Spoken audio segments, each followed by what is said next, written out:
നമസ്കാരം. കഴിഞ്ഞ കുറച്ച് നാളായി കേരള രാഷ്ട്രീയത്തെ ഉലച്ചുകൊണ്ടിരിക്കുന്ന വലിയ വാർത്തയായിക്കൊണ്ടിരിക്കുന്ന എക്സാലോജിക് CMRലെ സാമ്പത്തിക ഇടപാടുമായി ബന്ധപ്പെട്ടിട്ടുള്ള അഥവാ കള്ളപ്പണം വെളുപ്പിക്കലുമായിട്ടുള്ള ബന്ധപ്പെട്ടുള്ള കേസിലെ നിർണായകമായിട്ടുള്ള വഴിത്തിരിവുകളാണ് കഴിഞ്ഞ മണിക്കൂറുകളിൽ സംഭവിച്ചുകൊണ്ടിരിക്കുന്നത്. എൻഫോഴ്സ്മെന്റ് ഡയറക്ടറേറ്റ് ED നൽകിയിട്ടുള്ള സമൻസ് എങ്ങനെ അവരുടെ മുന്നിൽ ഹാജരാകാതിരിക്കാമെന്ന് വീണ വിജയൻ നോക്കിക്കൊണ്ടിരിക്കുകയാണ്. കാരണം നേരത്തെ ED ചോദ്യം ചെയ്തപ്പോൾ ചോദിച്ച ചോദ്യങ്ങൾക്കൊന്നും കൃത്യമായ മറുപടി പറയാൻ പറ്റിയില്ല. അതുകൊണ്ട് തന്നെ വീണ്ടും ചോദ്യങ്ങൾ ചോദിച്ചാൽ, രേഖകൾ ആവശ്യപ്പെട്ടാൽ സ്വാഭാവികമായിട്ടും പണി പാളും. ഇവിടെ ഒരു ചെറിയൊരു ഉദാഹരണം ഞാൻ വെച്ചിട്ട് പോകാം. അതിപ്പോഴാണ് പറയുന്നത് തോന്നുന്നത് കൊണ്ടാണ്.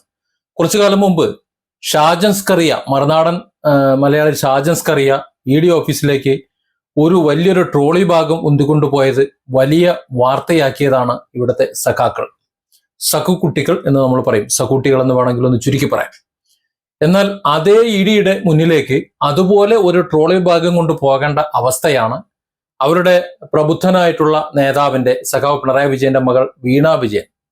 പക്ഷെ അവർ അത്തരത്തിലൊരു ബാഗ് പോയിട്ട് ഒരു വാനിറ്റി ബാഗ് പോലും കൊണ്ടുപോകാനില്ല, ഒരു രേഖയും ഹാജരാക്കാനില്ല, EDയുടെ ചോദ്യങ്ങൾക്ക് മറുപടി പറയാൻ നിവൃത്തിയില്ല.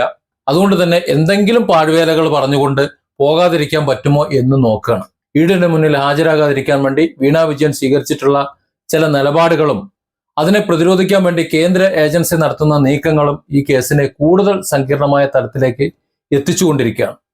അതായത് വീണ വിജയന് രക്ഷയില്ല എന്നൊരവസ്ഥയിലേക്കാണ് പോകുന്നത്. രക്ഷപ്പെടാൻ വേണ്ടിയിട്ടുള്ള ഓരോ നാടകങ്ങൾ പുറത്തിറക്കുമ്പോൾ അത് വലിയ കുരുക്കിലേക്കാണ് പോകുന്നത്. കൊച്ചിയിലെ ED സോണൽ ഓഫീസിലേക്ക് നേരിട്ട് ഹാജരാകാൻ ആവശ്യപ്പെട്ട് നൽകിയിട്ടുള്ള സമൻസിന് മറുപടിയായി വീണ വിജയൻ ഇമെയിൽ വഴി അവധി അപേക്ഷ സമർപ്പിച്ചിരിക്കുകയാണ്. പെട്ടെന്നുണ്ടായ കടുത്ത ആരോഗ്യ പ്രശ്നങ്ങൾ, അതായത് ED നോട്ടീസ് കിട്ടിയതിനു ശേഷം വളരെ പെട്ടെന്നുണ്ടായിട്ടുള്ള കടുത്ത ആരോഗ്യ പ്രശ്നങ്ങൾ കാരണം തനിക്ക് നാളത്തെ ചോദ്യം ചെയ്യലിന് എത്താൻ കഴിയില്ല എന്നും ഒരു സ്ത്രീ എന്ന പരിഗണന നൽകി അവധി അനുവദിക്കണമെന്നാണ് അപേക്ഷയിലുള്ളത്. മാത്രമല്ല, അന്വേഷണ ഉദ്യോഗസ്ഥൻ ആവശ്യപ്പെടുന്ന മുഴുവൻ രേഖകളും മറുപടികളും തനിക്ക് പകരം അഭിഭാഷകൻ മുഖേന എത്തിക്കാമെന്നും കത്തിൽ പറയുന്നുണ്ട്. അത് നിയമം അറിയാഞ്ഞിട്ടാണോ, അതോ നിയമം അവഗണിക്കാനാണോ, അതോ EDയുടെ മുന്നിൽ എത്താനുള്ള ഭയം കൊണ്ടാണോ എന്നാണ് അറിയേണ്ടത്. കാരണം EDയുടെ മുന്നിൽ രേഖകളുമായി എത്തുക എന്നുള്ളത് നിയമമാണ്. കേന്ദ്ര അന്വേഷണ ഏജൻസി ഈ ആരോഗ്യ കാരണങ്ങളൊന്നും ഒട്ടും വിശ്വസിച്ചിട്ടൊന്നുമില്ല. കള്ളപ്പണം വെളുപ്പിക്കൽ തടയൽ നിയമത്തിലെ, അതായത് PMLA വകുപ്പ് പ്രകാരമുള്ള 50 പ്രകാരം ലഭിക്കുന്ന സമൻസ് കൈപ്പറ്റുന്ന ആള് നേരിട്ട് തന്നെ ഹാജരാകണമെന്നാണ്. അത് നിർബന്ധമാണ്. സിവിൽ കോടതി നൽകുന്ന സമൻസിന് തുല്യമായിട്ടുള്ള ഒരു നിയമസാധുതയുള്ള ഒരു നോട്ടീസാണത്.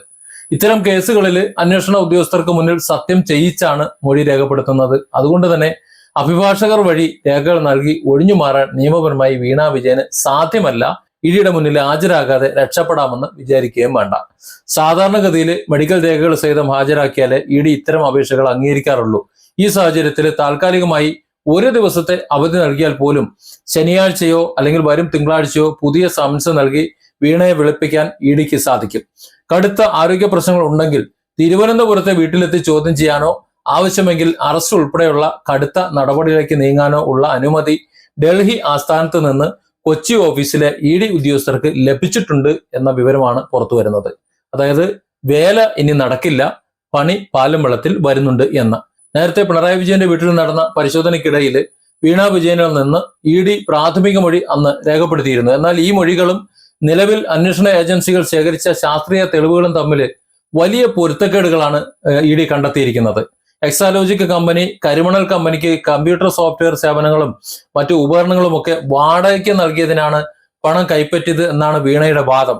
എന്നാൽ ഏതൊക്കെ കമ്പ്യൂട്ടർ ഉപകരണങ്ങളാണ് വാടകയ്ക്ക് നൽകിയതെന്നോ എന്ത് സോഫ്റ്റ്വെയർ സേവനമാണ് നൽകിയതെന്നോ വ്യക്തമാക്കുന്ന ഒരു വിധത്തിലുള്ള രേഖകളും EDയുടെ മുന്നിൽ ഹാജരാക്കാൻ അവർക്ക് കഴിഞ്ഞിട്ടില്ല. SFIO ശേഖരിച്ചിട്ടുള്ള ഡിജിറ്റൽ രേഖകളുണ്ട്, ബാങ്ക് അക്കൗണ്ട് വിവരങ്ങളുണ്ട്. ഹൈക്കോടതി ഉത്തരവ് പ്രകാരം EDക്ക് ഈ രേഖകളെല്ലാം കൈമാറുകയും ചെയ്തിരുന്നു. ഫോറൻസിക് പരിശോധന പൂർത്തിയാക്കിയ ഈ ഡിജിറ്റൽ രേഖകളും വീണയുടെ മുൻമൊഴികളും പരസ്പര വിരുദ്ധമാണ് എന്നാണ് അന്വേഷണ സംഘം ഇപ്പോൾ കണ്ടെത്തിയിരിക്കുന്നത്.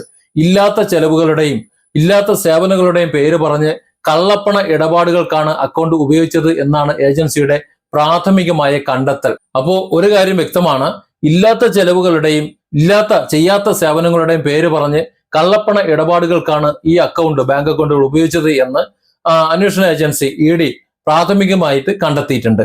ഇഡിയുടെ നീക്കങ്ങളിൽ നിന്ന് താൽക്കാലികമായി ഒരു സ്റ്റേ സമ്പാദിക്കാൻ സുപ്രീം കോടതിയെ സമീപിക്കാൻ CMRL ആലോചിക്കുന്നുണ്ടെങ്കിലും അതത്ര എളുപ്പമുള്ള കാര്യമൊന്നുമല്ല. മുൻപ് കരിമണൽ കമ്പനി ഹൈക്കോടതി സിംഗിൾ ബെഞ്ചിലും ഡിവിഷൻ ബെഞ്ചിലും നൽകിയ ഹർജികൾ തള്ളിപ്പോയതാണ്.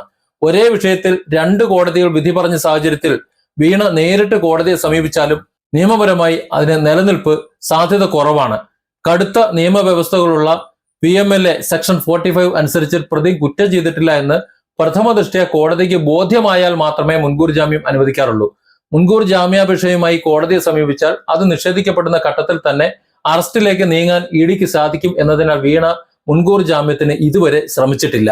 മുമ്പ് പിണറായി വിജയൻ മുഖ്യമന്ത്രിയായിരുന്ന കാലത്ത് രാഷ്ട്രീയ സമ്മർദ്ദങ്ങൾ ചെലുത്താൻ സാധിച്ചിരുന്നുവെങ്കിൽ നിലവിൽ അദ്ദേഹം പ്രതിപക്ഷ നേതാവായി മാറിയ ഈ സാഹചര്യത്തിൽ ആ പവർ ഇക്വേഷനുകൾ അല്പം മാറിയിട്ടുണ്ട്.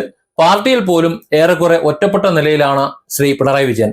വീണ വിജയന് സമൻസ് ലഭിച്ചിട്ടും CPM നേതൃത്വം ഈ വിഷയത്തിൽ പൂർണ്ണ മൗനമാണ് ഇപ്പോൾ പാലിക്കുന്നത്. മുൻപ് മുഖ്യമന്ത്രിയുടെ വീടിന് മുന്നിൽ വെച്ച് ED ഉദ്യോഗസ്ഥരെ കയ്യൂക്ക് കൊണ്ട് നേരിട്ട കേസിലെ പ്രതികൾ ഇപ്പോഴും ജയിലിലാണ്. അവർക്ക് ജാമ്യം കിട്ടിയിട്ടില്ല. എപ്പോഴാണ് ജാമ്യം കിട്ടുന്നത് എന്നതിനെ കുറിച്ച് യാതൊരു വിവരവുമില്ല. ഈ സംഭവങ്ങൾക്കൊക്കെ ശേഷം പിണറായി വിജയൻ പറഞ്ഞത് തന്നോടല്ല മകളോടാണ് ചോദ്യങ്ങൾ ചോദിച്ചത് എന്നാണ്. അത്തരത്തിൽ പിണറായി വിജയൻ തന്നെ വ്യക്തമാക്കിയ സാഹചര്യത്തിൽ പാർട്ടി ഇനി ഈ കേസിൽ ഇടപെടില്ല എന്ന സൂചനകളാണ് പുറത്തു വരുന്നത്. താൻ അറസ്റ്റിലായാൽ പോലും കേരളത്തിൽ ഒരു ചെറു ചലനം പോലും ഉണ്ടാകില്ല എന്ന തിരിച്ചറിവ് വീണയെ കൂടുതൽ പരിഭ്രാന്തിയിലാക്കിയിട്ടുണ്ട്. വീണയുടെ അഭാവത്തിലും കേസിന്റെ മറ്റു നടപടികളുമായി ED ശക്തമായി തന്നെ മുന്നോട്ട് പോവുകയാണ്. CMRL മാനേജിംഗ് ഡയറക്ടർ ശശിധരൻ കർത്ത ഉൾപ്പെടെ 9 പേരെയാണ് ആദ്യഘട്ടത്തിൽ ചോദ്യം ചെയ്യലിനായി വിളിപ്പിച്ചിരിക്കുന്നത്. കമ്പനിയിലെ ചീഫ് ഫിനാൻഷ്യൽ ഓഫീസർ, സീനിയർ മാനേജർമാര് തുടങ്ങിയ ഉദ്യോഗസ്ഥർ വെള്ളിയാഴ്ച കൊച്ചി ഓഫീസിൽ ഹാജരാകും. സമ്മർദ്ദങ്ങൾ ഒഴിഞ്ഞ സാഹചര്യത്തിൽ പല ഉദ്യോഗസ്ഥരും സത്യം തുറന്നു പറയാനുള്ള തീരുമാനത്തിലാണ്. പ്രധാന സൂത്രധാരനായിട്ടുള്ള ശശിധരൻ കർത്തയോട് തിങ്കളാഴ്ച നേരിട്ട് ഹാജരാകാൻ ED ആവശ്യപ്പെട്ടിട്ടുമുണ്ട്.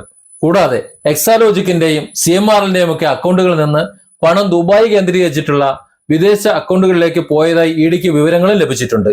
മുമ്പ് SFIO ഈ വഴിയെ ഒരു അന്വേഷണം തുടങ്ങിയപ്പോൾ തന്നെ CPM നേതൃത്വവുമായി അടുത്ത ബന്ധമുള്ള ഒരു വ്യവസായ പ്രമുഖൻ ഇടപെട്ട് അത് അട്ടിമറിച്ചിരുന്നു. ഈ തടസ്സം മറികടക്കാൻ EDയും SFIOയും നടത്തിയ ആ സംയുക്ത യോഗത്തിന്റെ അടിസ്ഥാനത്തിൽ വിദേശകാര്യ മന്ത്രാലയത്തിന്റെയും UAE എംബസിയുടെയും സഹായത്തോടെ ബാങ്ക് വിവരങ്ങൾ ശേഖരിക്കാൻ ED ഡയറക്ടർ രാഹുൽ നവീൻ നിർദ്ദേശം നൽകിയിട്ടുണ്ട്.